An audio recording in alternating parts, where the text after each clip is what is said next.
দর্শক, সরকারের নানা কর্মসূচি কর্মকাণ্ড যখন বিতর্কের জন্ম দিচ্ছে, সেই মুহূর্তে সরকারের একাধিক উপদেষ্টার অপসারণ দাবি করা হলো। ঈদ যেতে না যেতেই আবারও সরকার কেন্দ্রিক সমালোচনা শুরু হলো। ঈদ উপলক্ষেই এই আলোচনাগুলো সামনে আসলো। সরকারের নির্দিষ্ট কিছু উপদেষ্টার পদত্যাগ দাবি করলেন বিএনপি মহাসচিব মির্জা ফখরুল ইসলাম আলমগীর। আরও বিভিন্ন দিক থেকে পদত্যাগের দাবি উঠছে।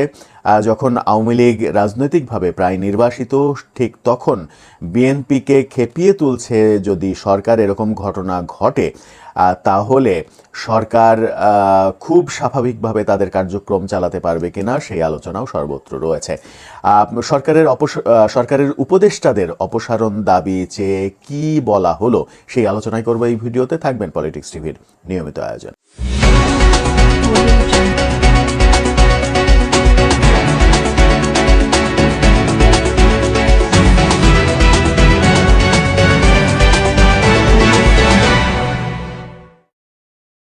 মূল আলোচনায় বলছিলাম, সরকারের নির্দিষ্ট কিছু উপদেষ্টার পদত্যাগ চাওয়া হলো এবার।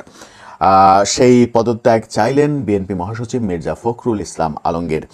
তিনি বললেন, যাদের কারণে সরকার প্রশ্নবিদ্ধ হচ্ছে তাদের অপসারণ করতে হবে। পদত্যাগ তো একটা সুস্থ প্রক্রিয়া।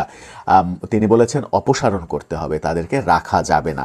তিনি বলেছেন সরকারের নিরপেক্ষতা হারিয়ে যায় তেমন কর্মকাণ্ড করছেন কিছু উপদেষ্টা। তিনি নাম মেনশন করেননি, কিন্তু বলেছেন যে কারা করছে এটা সরকার খুব ভালোভাবেই জানে, এদেরকে এক্ষুনি অপসারণ করতে হবে। তিনি এটাও বলেছেন সরকারের সমালোচনা করে যে কিছু কিছু উপদেষ্টা যে সকল অঞ্চলে নির্বাচন করবে তাদের নিজের অঞ্চলে, সেই নিজের অঞ্চলে স্পেসিফিকভাবে কিছু বরাদ্দ দেওয়ার চেষ্টা করা হচ্ছে।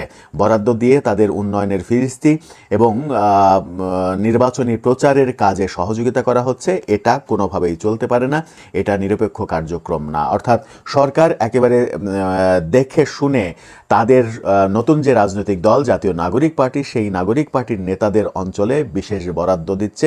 এই কাজটি করছে স্থানীয় সরকার মন্ত্রণালয়।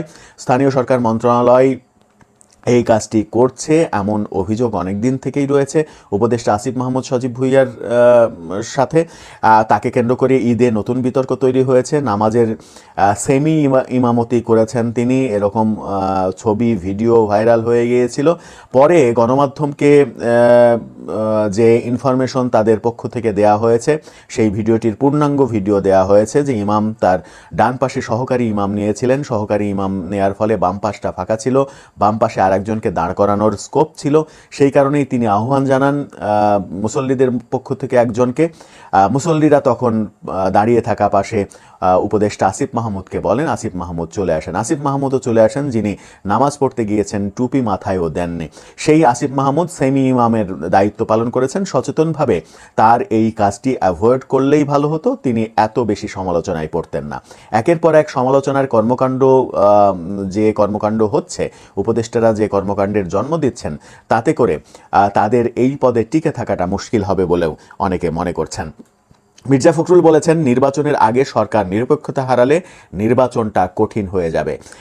এরপরে বলেছেন যে এখন পর্যন্ত নির্বাচনের রোড ম্যাপই দেওয়া হয়নি, সেখানে নির্বাচনকে কেন্দ্র করে সরকার যে সকল কর্মকাণ্ড চালাচ্ছে এটা নিরপেক্ষ সরকারের কর্মকাণ্ড নয়, এবং এরই পরিপ্রেক্ষিতে তিনি সরাসরি আন্দোলনের হুমকি দিয়েছেন।